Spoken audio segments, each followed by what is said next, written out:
आज हम बात करने वाले हैं अंतर्राष्ट्रीय करंट अफेयर के अंतर्गत बहुत ही मोस्ट इम्पॉर्टेंट टॉपिक है।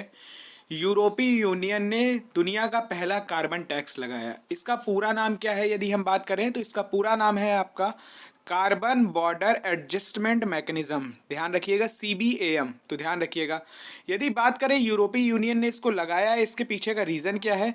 तो यूरोपीय यूनियन का कहना है जैसे स्टील है, सीमेंट है, एल्युमिनियम है, उर्वरक है, हाइड्रोजन है, बिजली पर उनके उत्पाद के दौरान जो कार्बन उत्सर्जन के लिए शुल्क लगता है, यानी शुल्क लगाता है ताकि EU के अंदर उद्योगों के साथ प्रतिस्पर्धा की जा सके। ऐसा इसलिए होता है कि जो यूरोपीय यूनियन में जो चीज़ें वहाँ पे बनती हैं तो वो महंगी पड़ती हैं, उसके अपेक्षाकृत जो चीज़ें विदेशों से आयात की जाती हैं वो सस्ती पड़ जाती। ऐसा क्यों होता है कि जब विदेशों से चीज़ें आयात होती हैं और उसके साथ साथ क्या होता है, यहाँ पे मान लीजिए कोई टैग कोई चीज़ ऐसे काम किया जा रहा है जो पर्यावरण तौर पे की दृष्टि से लाभप्रद नहीं है, उसके बावजूद उसको सस्ती दर पे बना के और वहाँ पे बेचा जाता है तो उनको लाभ होता है। तो ध्यान रखिएगा, जो देश हैं, बाहरी देश हैं, और इससे क्या होता है कि जो यूरोपीय यूनियन के जो देश हैं वहाँ पे जीविकोपार्जन जैसी चीज़ों की समस्या उत्पन्न होती है। तो निश्चित तौर पे अपने आप में वो प्रतिस्पर्धा से बाहर हो जाते हैं और उन्हें वहाँ के लोगों को वो चीज़ें महंगी पड़ती हैं। तो इसलिए यूरोपीय यूनियन ने पहला ऐसा काम किया है।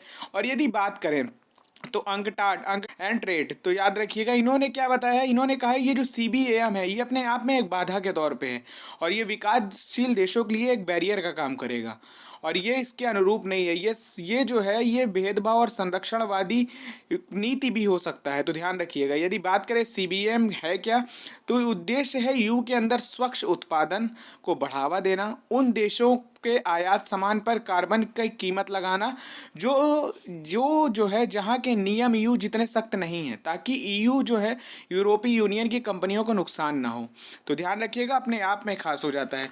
और यदि बात करें तो इस पे भारत का क्या प्रभाव पड़ेगा, तो एल्युमिनियम, लोहा, स्टील, जहाँ पे भारत में 15 से 22% तक चीज़ें महंगी हो जाएंगी। तो ध्यान रखिएगा, ये जो है जो अंकटाट की डेफिनेशन में आता है कि गरीब देश ऐसा करे के साथ ऐसा किया जाए कि उनको रियायत दी जाए विकासशील देशों के द्वारा, विकसित देशों के द्वारा।